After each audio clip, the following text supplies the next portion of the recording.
A medical emergency or a crime. It's simple and straightforward. Call 911 and wait. But instead of getting help, people are being put on hold, and the delay in seeing those emergency lights can be the difference between life and death. A recent example, a man broke up a sexual assault as it was happening in Forest Park, but as he called 911, he was put on hold. In a story you'll only see on News 4, investigative reporter Lauren Traeger uncovers an astounding statistic in St. Louis and gets answers in the effort to keep you safe. Tells me that something's completely wrong. Twice recently, Jason Stokes has called 911. I was on the phone standing right here. Both times, armed men in his Tower Grove South neighborhood. Real danger and true fear. I was truly afraid someone was going to get hurt or killed, blocked from my house. But instead of getting this, 911, where's your emergency? he got this. You have reached the 911 center for the city of St. Louis. All operators are busy at this time. It took over 5 minutes to get through to somebody. Please do not hang up. Your call will be answered at the order received. Right about the end of that time, someone pulled a gun and started shooting. The public safety system, he says, isn't working. Something is broken, and someone needs to take some time and look at it and figure out what that is. It's a simple thing we're all taught as children. Need police, fire, or an ambulance? Just dial 911. But after getting a tip about 911 service, I started doing some digging and found some truly shocking statistics that show that 911 service in the city of St. Louis is falling far behind. That is not good news for the public. It's certainly not good news for the police department. I showed the data to criminologist and UMSL professor Rick Rosenfeld, When more than half are put on hold, that's an issue that has to be dealt with. who confirms the numbers paint a dramatic picture. No one should want that, least of all the police department. It all comes down to something called a grade of service, a report card for dispatch centers. National standards dictate 90 to 95% of all 911 calls should be answered within 10 or 15 seconds. You have to watch the grade of service. It's your measurement. Former St. Louis Police Communications Commander Dan Howard says it's very black and white. 90 is acceptable. Under 90 is not acceptable. So we made multiple requests to find out the truth. Other major metros we discovered get pretty close to hitting the mark. In 2020, Nashville answered 85.5% of all 911 calls within 10 seconds. Memphis last month hit 89%.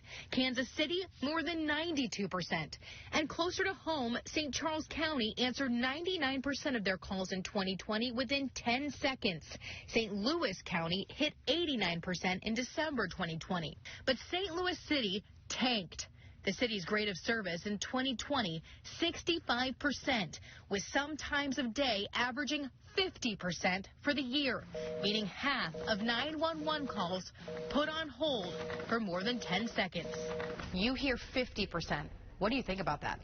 I've never heard numbers that low, and that's not good. Howard completely shocked. Very shocking. I've never seen those numbers before. And I'm not going to sit here and judge the people that are currently working. They're heroes. I'm just telling you they need help, and they need it in the form of staffing and resources in that regard, because I've never seen or heard of a 50% grade of service. Howard says he used to lose sleep over what's called abandoned calls, calls that don't ever reach a dispatcher. In July 2020 in St. Louis, more than 1 in 4 calls never got through at all. That's a loss for us. You know, they needed us, and we weren't there. As commander, do you feel like that's acceptable? It's not acceptable. St. Louis police officials told us we could not go inside the dispatch center due to COVID-19, but we still wanted answers about the data. Why do you think St. Louis is so much farther below the national average? That's a good question. I'm still trying to learn that. Like I said, 4 months in, I'm still trying to look at those numbers. St. Louis's grade of service has been degrading every year since 2017.